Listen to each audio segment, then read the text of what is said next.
Have you ever wondered what life is really all about? The other day, I was watching a professional documentary on the life of insects, and I thought to myself, I wonder if life at a tiny scale can teach us humans something we don't already know. They clearly don't have our problems. I mean, look at this gecko. Do you think he's seen a Microsoft Excel spreadsheet a day in his life? So I'm building an entire ecosystem from scratch, filled with various living creatures, study how they behave for the next 30 days, to see what life on a small scale can teach us, and answer the question, are we overthinking it? But we still need a place to house such an environment. Hey everyone. Anyways, on day one, I needed to get started on the foundation for my new ecosystem. So I went to the best reptile store Google can find to gather the materials that I needed. But there was one problem though. What were the materials that I needed? Is the question I asked myself until I ran into my main man, who aided me in my time of need. You said this one's good for plants and geckos right here? Yeah. That's what I have for my frog, that's what I have for my geckos. He also showed me some of the geckos that they had in stock, but I knew it was way too early for that. My tank literally has nothing inside of it right now. Me getting a gecko now would be like me moving it into an empty apartment. And I don't know how I feel about that, which means I have to wait. But hey, patience is a virtue. Kind of like that one Socrates quote. Life is a highway. I want to ride it all night long. Wait. Isn't that a song? Ha! How's that for a transition? I'm sitting because I'm too tall for the camera. Alright guys, here's the haul I got from the reptile shop. We got soil, cork, hydro balls, which I still have no idea what that's for, Gorilla Glue, and a roll of mesh for some reason. First things first, we have this cork that we need to put in the back of this tank right here. And I got this Gorilla Glue to really stick this thing together. The only problem is I have no idea if this thing is actually gonna work. But I guess we're gonna find out eventually, aren't we?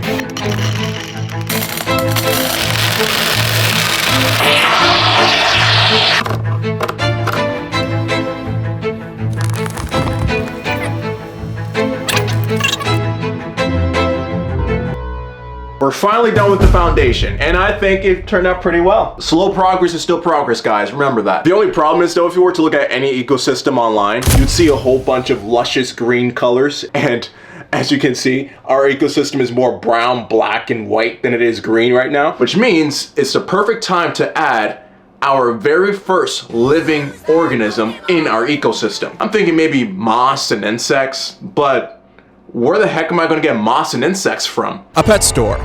We can get moss and insects from a pet store.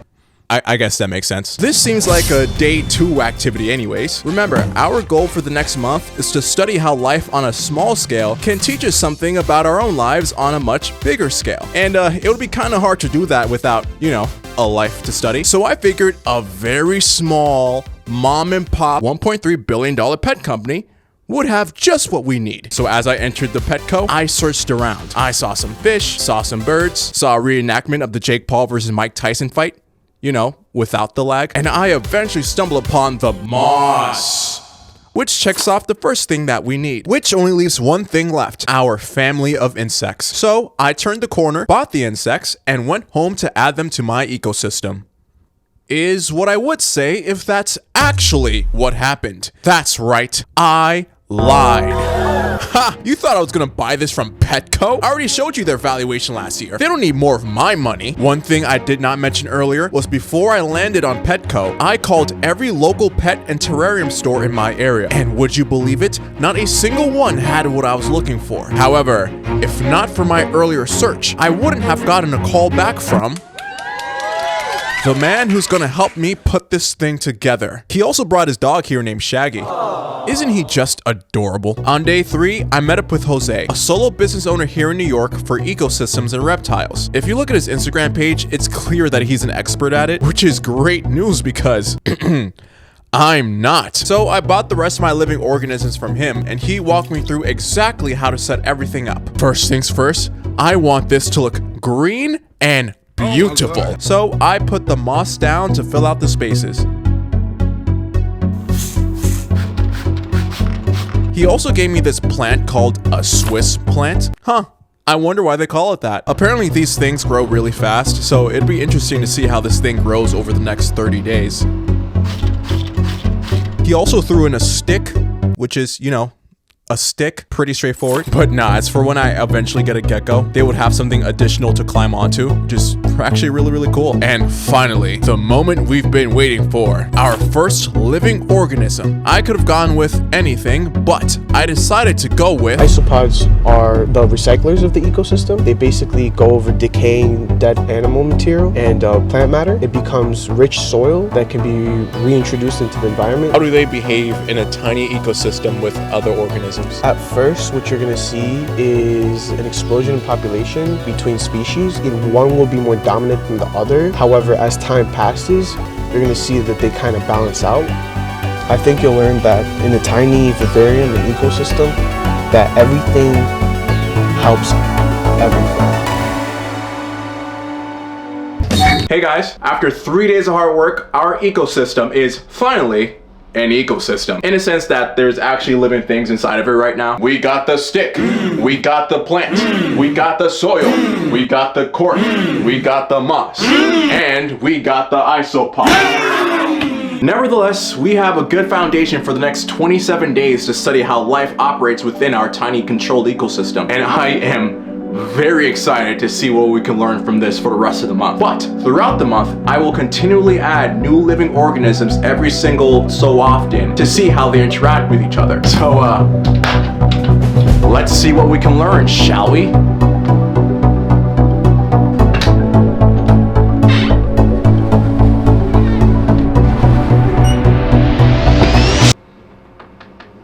Alright guys, we need to talk. And yes, I have to crouch. The camera's still way too short. It's been about a week since the last time we made an update, and I have some good news and a little bit of concerning news. Good news is, I am now a father. Well, actually no, the Isopods, they had children the last 7 days, apparently. You can see them crawling around on the leaves and whatnot. One thing I forgot to mention earlier is that Jose also gave me this tube of proteins for the isopods to eat. And once they eat enough protein, its purpose is to promote reproduction. So it looks like it worked at least. Also real quick, Jose has been a huge help for me throughout this entire journey so far. If you're hearing my voice right now, can we just comment W Jose to surprise him when I send him the video? That'd be so awesome. Now for the not so good news. 7 days ago, I added 35 total isopods to this ecosystem. Where are they? Just for some context, I sleep in this room. So I've been monitoring this ecosystem for the past week, and I've only seen one isopod come up for air once. It's like, what have you been doing this past week? Catching some Z's? And I can't study them because they won't come out. However, I have an idea.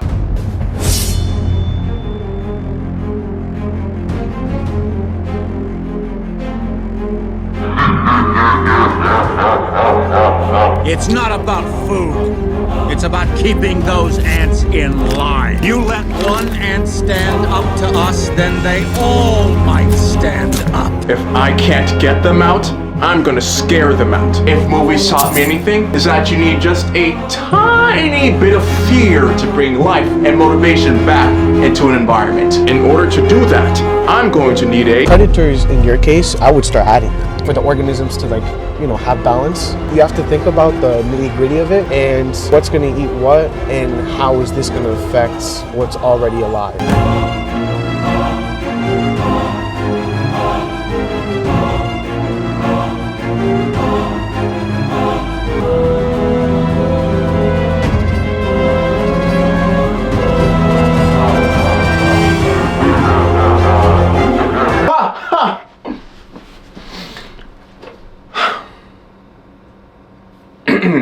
I'm sorry you had to see that. In case you missed what just happened here, because, I didn't explain anything. On day 11, I met up with Jose again. Yo, it's Jose! Oh my god, yes! We love Jose! He gave me these plants to add to my ecosystem, which, outside of looking cool, actually contributes to the environment. For example, this tiny plant right here is called a nerve plant, and its purpose is to increase the humidity of the tank and boost air quality. So, like a humidifier. Every apartment needs one. Then on day 12, I met up with Jose again. Yo, 2 days in a row? My guy Jose. I trust Jose with my life. And he gave me the predators I needed to keep Those ants in line. First, we have the hornworms, who aren't technically predators for the isopods, but they harm plants, so they're dangerous in my book. Also, if they eat enough, they can transform into something called a hummingbird moth, which is so freaking cool. Next, we have the dubia roaches, which besides being the most disgusting things I've ever seen, they can go after and eat the smaller isopods and hopefully get them out of hiding. Because I'll be honest, right now, our ecosystem is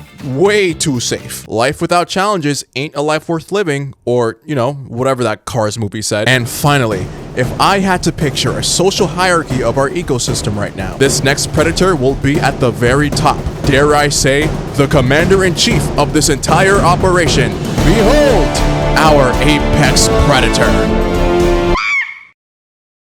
Do not let their parents fool you. These little pods used to be the mealworms I showed earlier. They are currently in metamorphosis to transform into something called a Darkling Beetle, who will dominate every insect in this ecosystem that's smaller than it. They need a name that will strike fear in the face of their enemies. So I gave them a name of a predator you never want to be caught by late at night.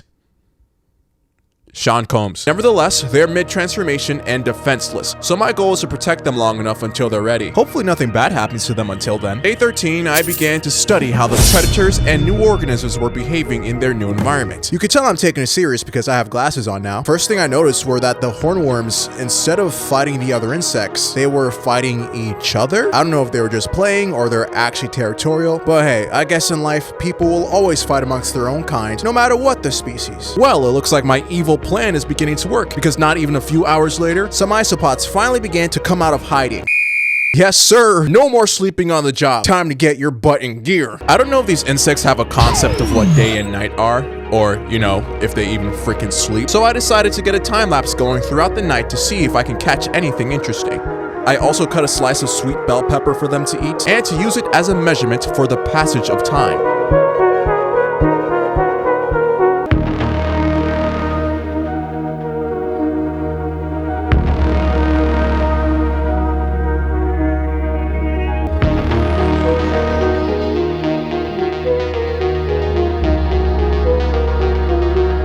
Day 14, I returned to see how the ecosystem was coming along. And as you saw from the time lapses, these boys can chow down. Hornworms? More like hunger worm. I'm not gonna finish that joke. Update. Everything's still looking good so far. Plants are still looking healthy. Hornworms are kind of just chilling after a healthy meal. Actually, I caught one trying to get close to Sean and Combs. It kind of looks like they were trying to dance with each other though. Hey, you know what they say, ain't no party like a Sean Combs party. Unfortunately, it does look like the dubia roaches are nowhere to be found. I mean, I guess they went into hiding immediately after they arrived to the ecosystem. But hey, as long as they do their job, that's all that matters, I guess. Wait, is that poo? The thing I'm learning so far from this ecosystem is that every living thing has a role. Going back to our hierarchy, the isopods are at the bottom because they are the recyclers of the ecosystem, meaning it's their role to keep the ecosystem clean and eat dead plant and animal waste, aka poo. But without the existence of the plants and other insects, there'd be nothing to clean, ergo nothing for them to eat. Furthermore, without the plants, insects such as the hornworms wouldn't have much to eat outside of the food I periodically provide. And without the mealworms fertilizing the soil, the plants won't last as long. So it's like everything relies on everything else to do their job accordingly, or else the entire ecosystem may fall apart. Ha! Isn't it funny how that could be used as some kind of allegory for human life to a degree? But I don't know, I'm not a freaking poet. You're probably looking at this clip and wondering why I'm hanging a random vine in this ecosystem, and my answer to that is, mind your business. It's already day 15. Here's a time lapse to distract you.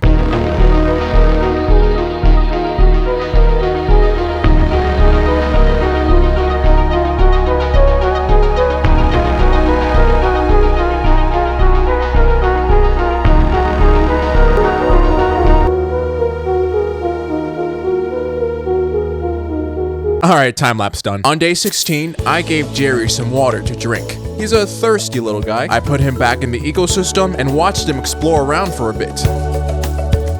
Wow, look at him go. Whoa, hold up. Did I forget to introduce Jerry? Alright, let me fix that real quick. Alright guys, let me introduce you to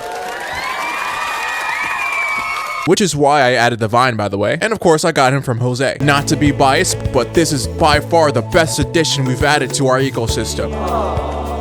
Social hierarchy? Jerry made the hierarchy. I mean, just look at him go. Let's go, Jerry! Go, Jerry, go! Jerry's my role model. This is the first non-plant slash non-insect living thing that will enter our ecosystem. And honestly, it looks like we got all the living things we need accounted for. We got the janitors, the predators, the freeloaders, and now a reptile, the king of this establishment. And let's not forget our beautiful plants. We have 14 days left to the month, which is plenty of opportunity to see our ecosystem grow and see what else we can learn from tiny life. And hey, I don't want to speak too early, but so far, it looks like we got things all figured out.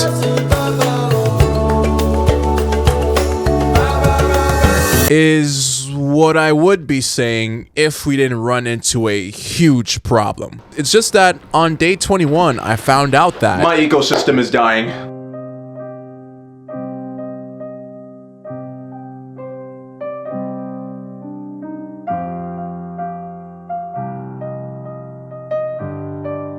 The prayer plant that I added a week ago, dead.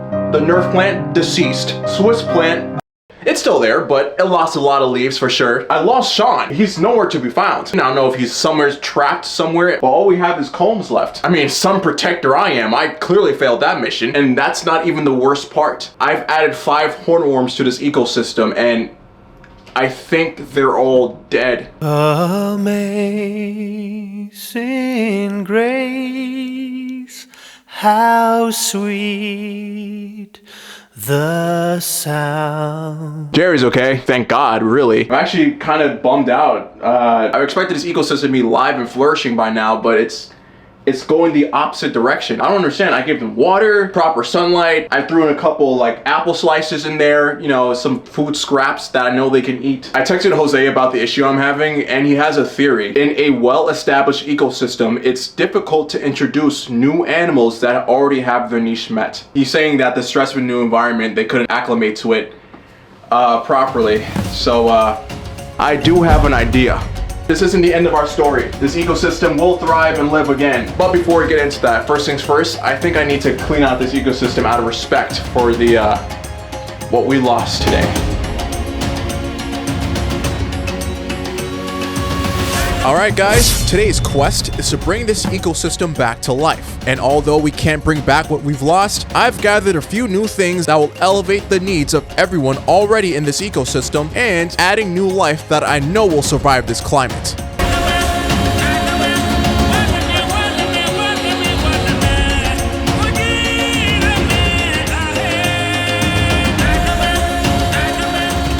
And on that note, as I set everything up, I just want to share the lesson that I learned here, which is there's no such thing as a one-size-fits-all, as in not every living thing could fit in every environment that they're placed in. Obviously, I understand that the passing of the hornworms are my responsibility. I wasn't able to cater their needs in the way that they needed to, but the message Jose sent me was true. I didn't think about it this way, but the hornworms were already living in a different environment before I got them, and they already had their needs met prior until I got a hold of them and then put them in a brand new environment. And the stress from that change, plus the inability for me to cater my ecosystem to their niche in time, ultimately caused their downfall, particularly with the humidity and temperature of the tank. The issue is there does have to be a balance though. If I change too much to cater to one species, every other organism may not get their needs met at all either. So it's really finding that middle ground, that balance between each species so they can coexist together fruitfully. But I guess that's just what compromise is, right? Nobody gets 100% of what they want,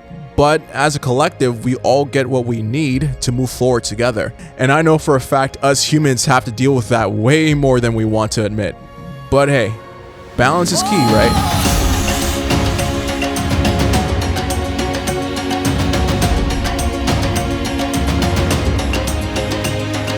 Anyways, I finally figured out what I want this ecosystem to be, and I settled on replicating a tiny rainforest, which, knowing that now, makes it way easier to know which living things to add. For starters, snails love high humidity and moisture. So do these plants that I just got, and these crickets, actually they can't handle humidity at all, and will likely die instantaneously, but they're just food for Jerry, so it's alright.